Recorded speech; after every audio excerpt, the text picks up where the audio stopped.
presentamos la conferencia magistral Bibframe VIII Pilot at the Library of Congress, dada por Verónica, Arispe, Elsie Ramírez y Erin Freas-Smith.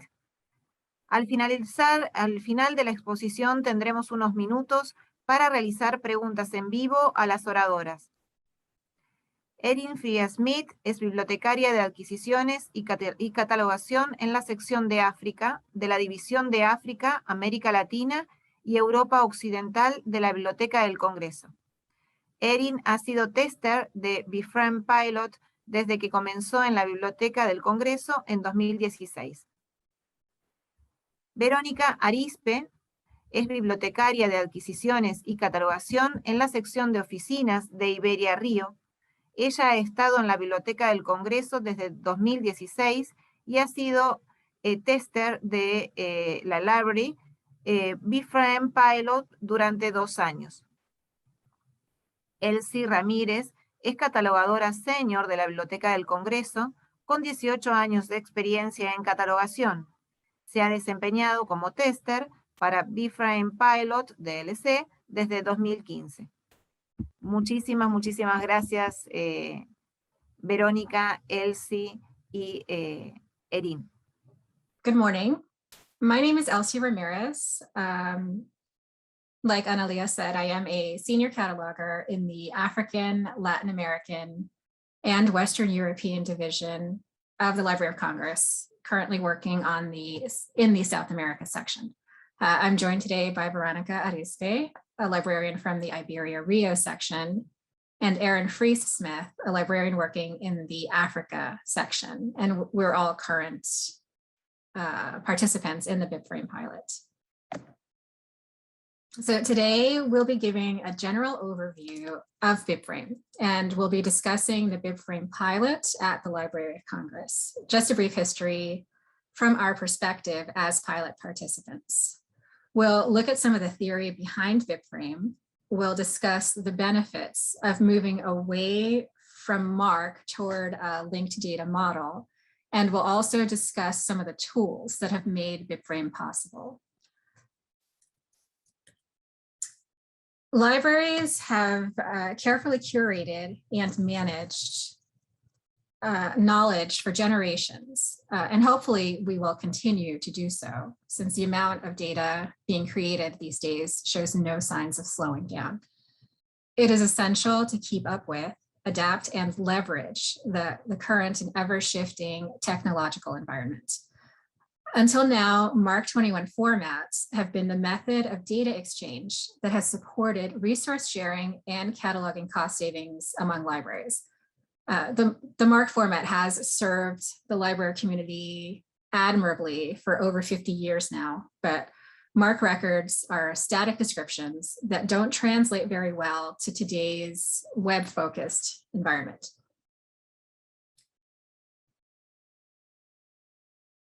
This is where Bibframe comes in. In Bibframe, Bibframe is short for Bibliographic Framework. It began as a Library of Congress initiative in 2011 to transition from a legacy MARC-based environment to one that fully integrates with and reaps the benefits of the World Wide Web. Bibframe employs resources beyond the library community. It enables librarians to embrace a wider range of data. What Bibframe does is create a transition path from MARC to current computing environments. Its flexible structure attempts to lay the groundwork for whatever the future may bring in terms of data sharing formats and technologies. Bibframe aims to open up the wealth of authoritative bibliographic data found in our libraries to the world community. And as catalogers, you all know that library bibliographic data is built upon a solid infrastructure of authoritative names and subjects. And it's this data that is reliable, consistent, and dependable thanks to the use of regulated standards. Speaking of standards, Bibframe was created with RDA principles in mind, but it is not at all limited to RDA. Bibframe supports any cataloging convention, whether it's the new RDA, original RDA, AACR2, encoded archival description, or any other description schema used by libraries or even non-library institutions alike. The first phase of the Bibframe pilot at the Library of Congress began in 2015 with 40 catalogers. These catalogers created a set of bibliographic records in Bibframe. At the same time, we were also responsible for creating those records in MARC, and that's a practice that we're still following to this day. We create one record for Bibframe, we create that same record in MARC.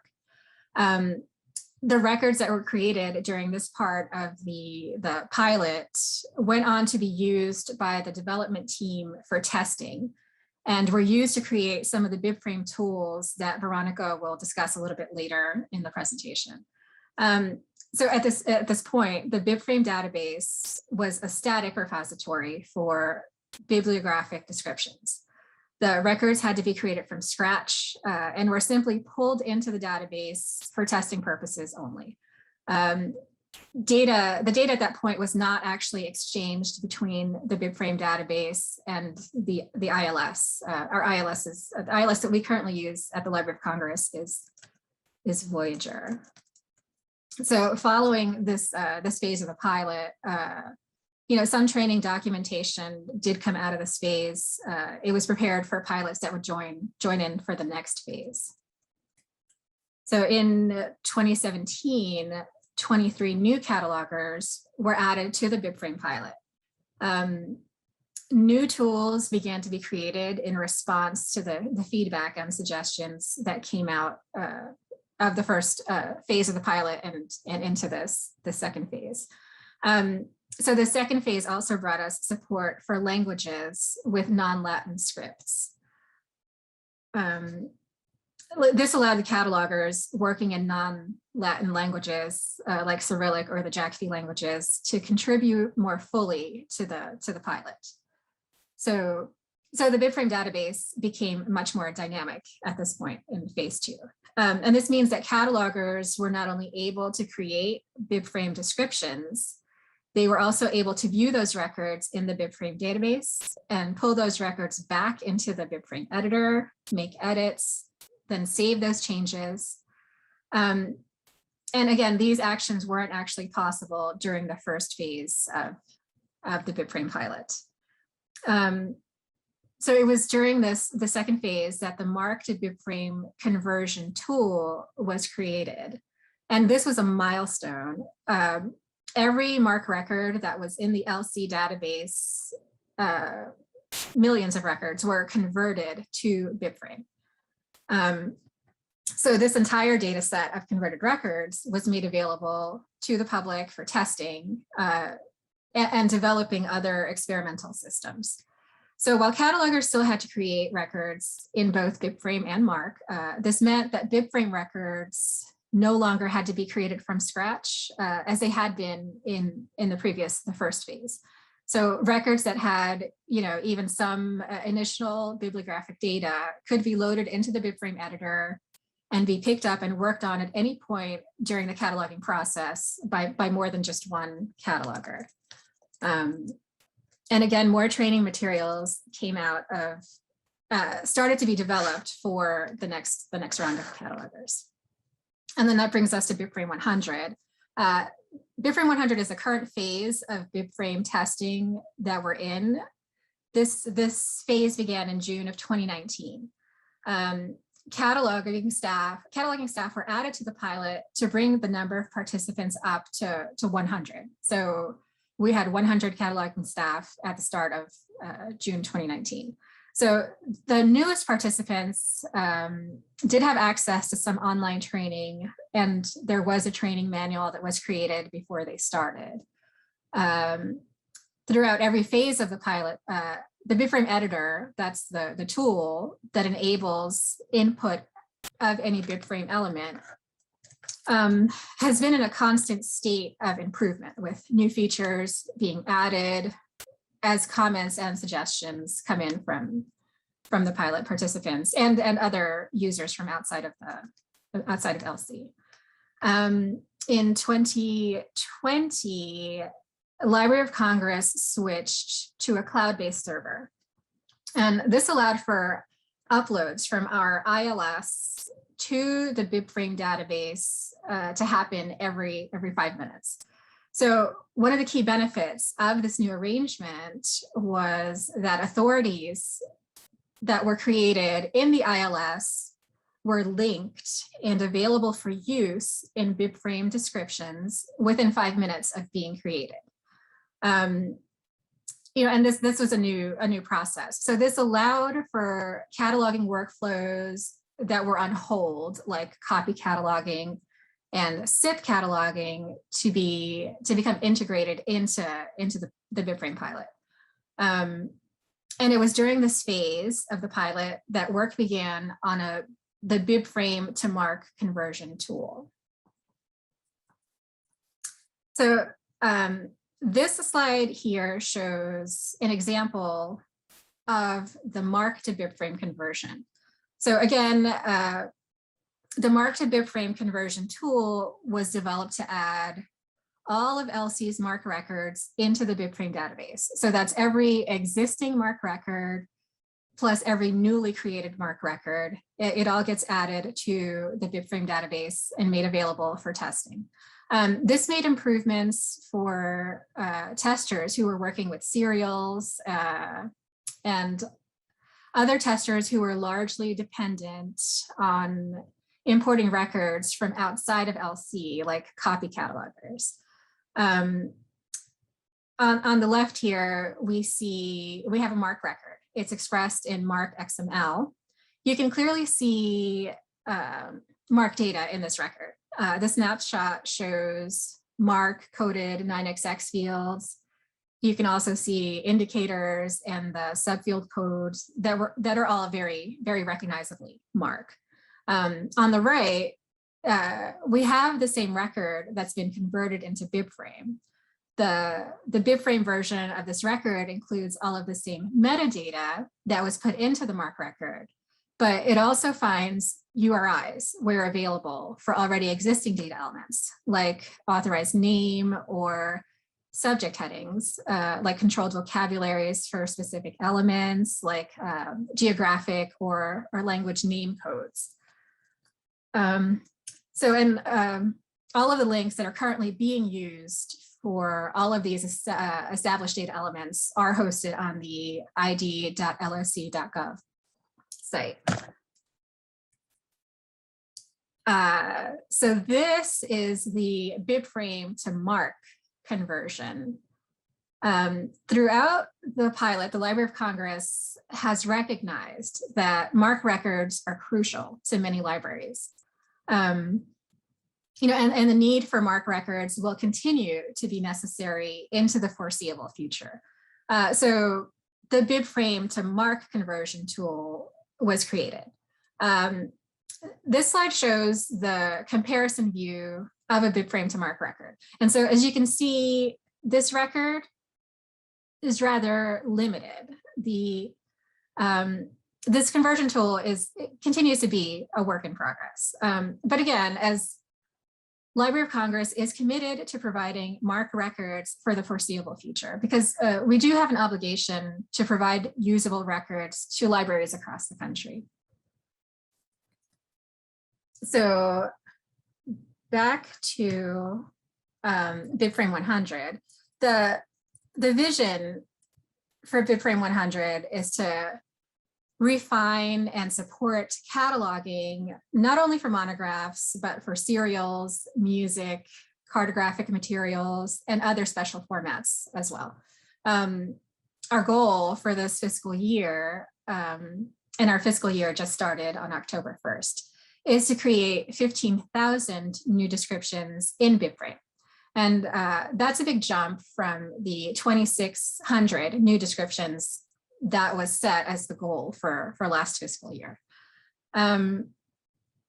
We expect to have complete service units working in Bibframe as soon as they're able. So at Elsie, we have a mix of divisions that perform cataloging functions. Some divisions are divided by format, some by geographic areas, and some by subject areas. And the goal is to start getting them, their entire divisions working in Bibframe. So to that effect, training materials for Bibframe and the new RDA are expected to roll out in the near future. This last box shows the ultimate goal for Bibframe 100, and that's to end the need for double keying. And that's the practice of having catalogers create records in both Bibframe and MARC, as we have been doing since the start of the pilot. It's labor intensive. And just to have 100% of the cataloging produced by Library of Congress in Bibframe. That's the ultimate goal.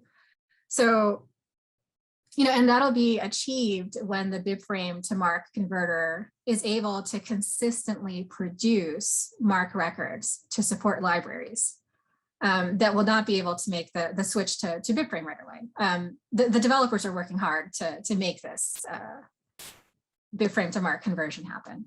And so with that, I'll pass it over to Verónica, who will delve a little more deeply into the mechanics of Bibframe and some of the Bibframe tools. Thank you. Thank you, Elsie. Bibframe is a framework that utilizes a set of tools through which we integrate linked data techniques to increase visibility and usage of data on the web. But a next generation integrated library system must still be created to fully utilize Bibframe. Keep in mind that Bibframe is not an integrated library system. The Bibframe Editor, which was recently named MARVA, is a tool that enables the organization of this information through the input of Bibframe vocabulary elements or ontologies. In essence, the Bibframe Editor is the program into which we enter the bibliographic data. We will look at the editor more closely at the end of this presentation. The Bibframe database is an online platform for linked data versions of the library's bibliographic and authority data. The MARC to Bibframe conversion tool transforms and compares MARC XML records and Bibframe representations, while the Bibframe to MARC conversion tool does the inverse of this. The benefit of these tools is the unlocking of bibliographic data that is otherwise constrained by the limitations of MARC. Bibframe allows for free exchange of metadata by using the language of RDF.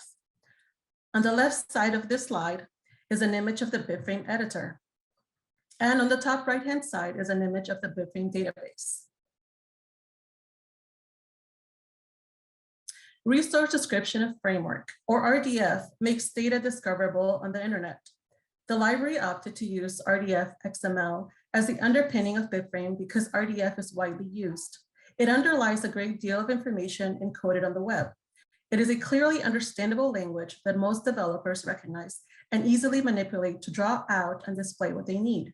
It can integrate with many other computer languages and draw data out with other programs to display.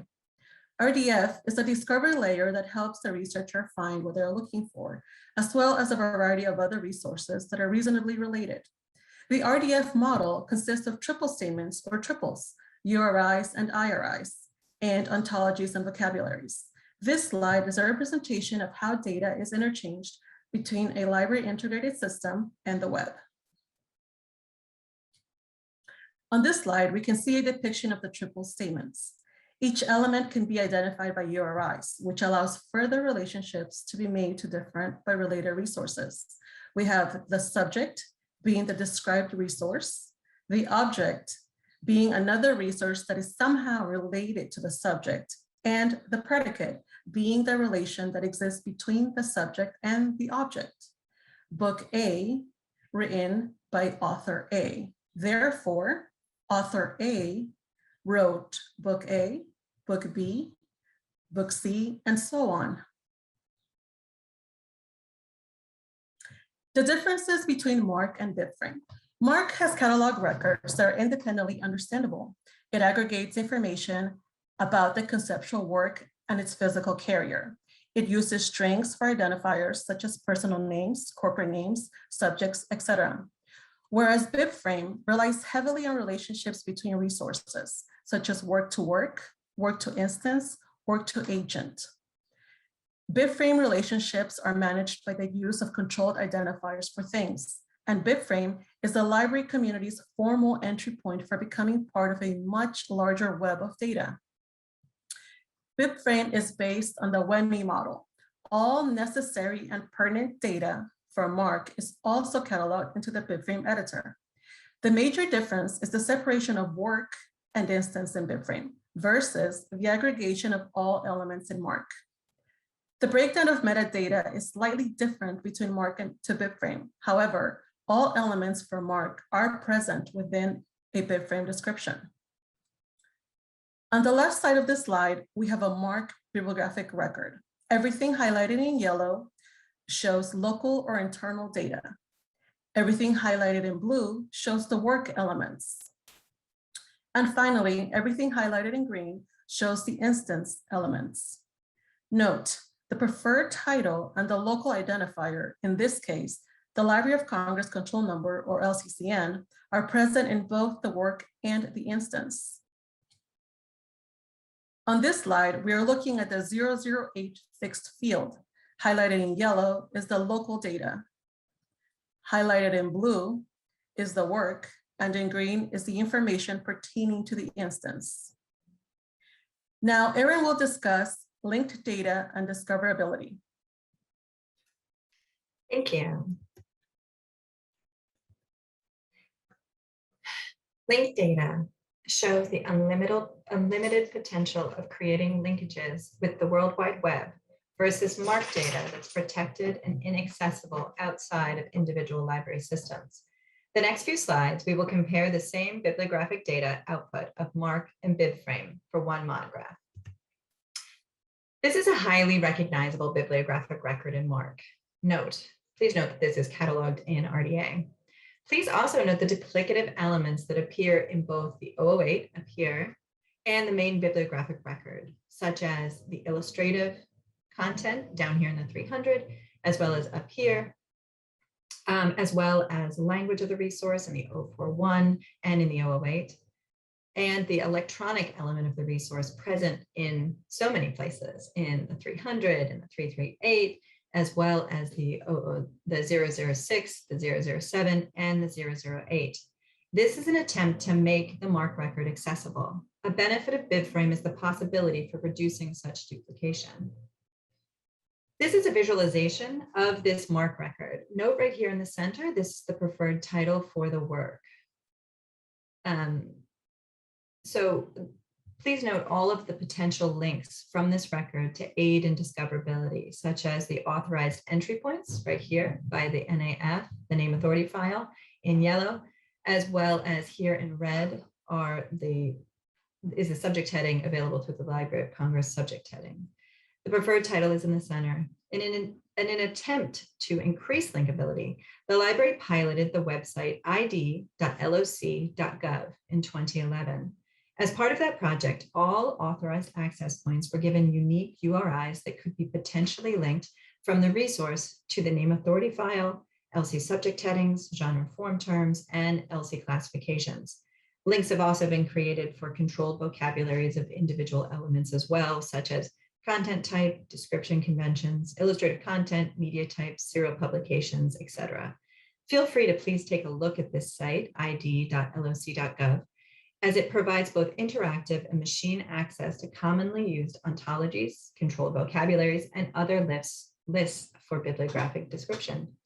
However, despite these links existing on the World Wide Web, they are not able to be linked to our MARC-based database, which means bibliographic descriptions and materials cannot be found via the id.loc.gov links. This is the current output of the same monograph, note the citation here, in the Bibframe database. All of the important descriptive and subject data points are present, but the record is less complex than its MARC counterpart. Note the blue links right here, which link directly from this record to id.loc.gov. In addition, the language of the content links directly back to the MARC code list for languages, and the editor links back to the list for relator terms. Both controlled vocabulary lists, as well as all authorized access points included in the authority files, are all linked in this display. Here's the visualization of the Bibframe record. Note the distinction between the work, here in the center with the preferred title, and the instance. In this case, the center is the work that we are cataloging. On the left are the two instances. On top here is the online version or the electronic version, and here is the print version, as well as the link to the original resource in Portuguese. In addition, in yellow are the authorized access points drawn from the NAF for editors and the political party that is the subject of the book. In red is the additional subject heading that ties to the LCC classification here at the top. Note the absence of duplicative information, as well as the potential for more linkages based upon the form, content, and related work. This slide is a little bit harder to see, granted, but we wanted to show you how the Bibframe visualization could potentially expand as more links are added on. Don't worry, these slides will be available after our presentation, so you don't need to zoom in. Such as here again, we have the preferred title in the center, here or over now on the left.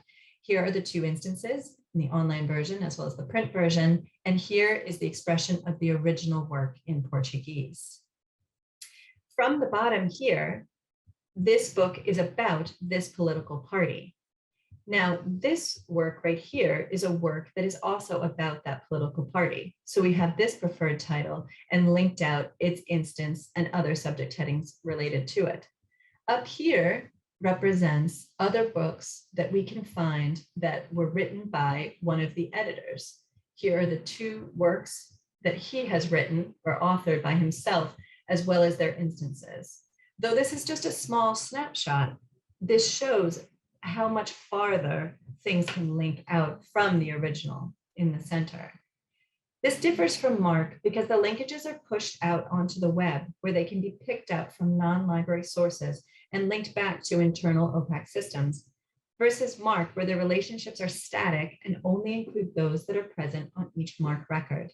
Works associated with these creators as editors or authors can only be searched within individual OPACs. In Bibframe, existing links between resources or bibliographic elements are made as the records are created in the Bibframe editor, without the cataloger having to specifically define that link. It is far less labor intensive and adds many more layers of discoverability for machines to sort and display for the end user. This slide is another application of linked data for discoverability on a more thematic level. This is just another example, and it was actually taken from these presenters down here at the bottom that they made back in 2011, I believe. So right here in the center, we have J.R.R. Tolkien. He is the author of this trilogy of the Lord of the Rings. Over here, you can see all of these triples statements. And again, we will share these slides, so you don't need to zoom in. Each of the books in the series are noted right here, as well as the genres. And they are preceded by and followed by, so you can see how they are in chronological order. Over here, we see the influences of or by Tolkien. Neil Gaiman was influenced by Tolkien in his work, which then could be linked out farther this way. And then these in green are those who influenced Tolkien. Again, you can also see how he was influenced by other mythologies and religious views. This is a snapshot of the Bibframe editor. I wanted to show you quickly this most recent version of the Bibframe editor that we now call Marva. This is the book that we just profiled in the data visualization, the Spanish translation of Gobiernos del Kitty. On the left here is the navigation pane or panel, showing all of the potential data elements. Those checked are the ones that data was inputted into. Those that are not checked are possible points of entry, but in this case, were not needed for this bibliographic record. In the center is the workspace for inputting metadata, And on the right-hand side shows the entered metadata in its full form so that you don't have to click around. And hopefully, if there's time, we can show a quick demonstration. Hopefully, the benefits of the Bibframe model are evident. We all have this wonderful bibliographic data that is encased in a format, MARC, that is not easily understood or easily deployed by machines. And some have argued that MARC is not intelligible by users outside of libraries. Right here are several links for your information to click on later after this presentation. With Bibframe, the library community has an opportunity to make its controlled and well-crafted bibliographic data accessible to a global audience, but also to employ resources from outside the library community. It has the potential to lower barriers to access, partly by adopting contemporary data practices, but also by fostering an environment that is not just on the World Wide Web, but is a part of the World Wide Web. By integrating our bibliographic data into the web, sharing it in non-traditional, non-MARC ways, and embracing the use of links to connect resources to expose bibliographic data, libraries will create a bigger and more accessible atmosphere of knowledge exploration that just cannot be achieved using the MARC format. It is very much a modernization effort, one that builds on a foundation for bibliographic description that fits the web and the broader networked world. As with most modernization efforts, this effort requires new ways of thinking and new ways of doing things. The ability to create and link resources and to show relationships through the use of URIs will inevitably create more pathways into and out of what we currently think of as a bib record, therefore helping users make connections to other relevant or related resources. It will help libraries to exchange metadata more freely, but it will also make library resources and holdings known and available well beyond the library. Bibframe will ultimately result in a wider accessibility of library bibliographic data. With this wider exposure of bibliographic data, the community of knowledge seekers will not need to connect directly with a particular library. Web-based search engines will take the data directly to the community. And in today's world, that's essential if we want to stay relevant and continue providing access to the knowledge that has been so carefully curated and managed by librarians for generations. So hopefully, if we have time, I'm going to do a very quick demonstration. Just bear with me.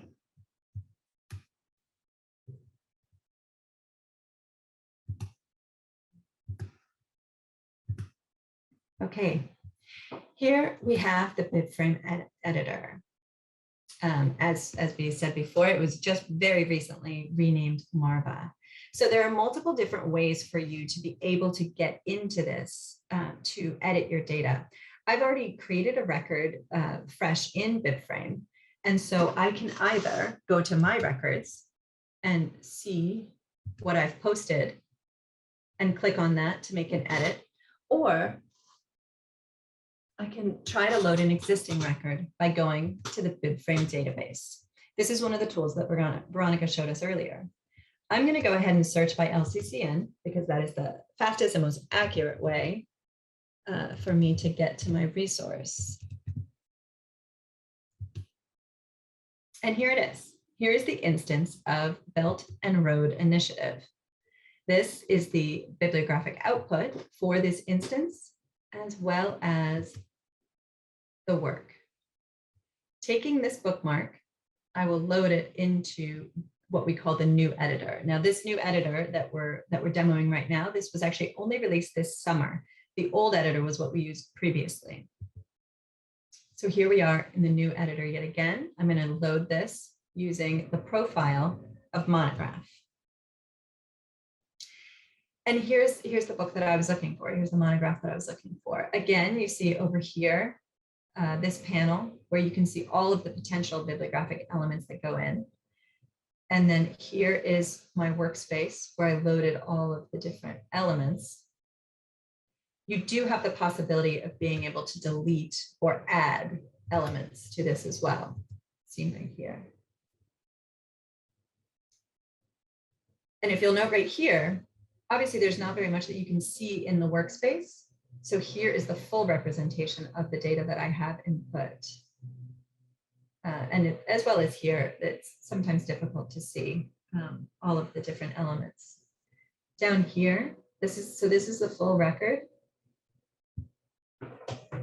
And right here is where you can either preview the information in XML if you are that tech savvy. But for those of us who need, like myself, who need a little bit more of a traditional view, you can see how the work posts exactly the same way as it was before.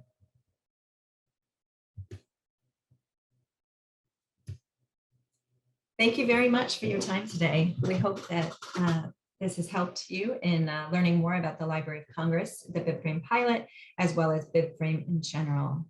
We are here to answer any questions that you have. Thank you. Agradecemos la valiosa presencia de la Library of Congress en este evento y la muy interesante presentación y dedicación de Verónica Arispe, Elsie Ramírez y Erin Freas-Smith. Agradecemos también la participación de Ángela Kinney en la logística necesaria para que se diera esta charla.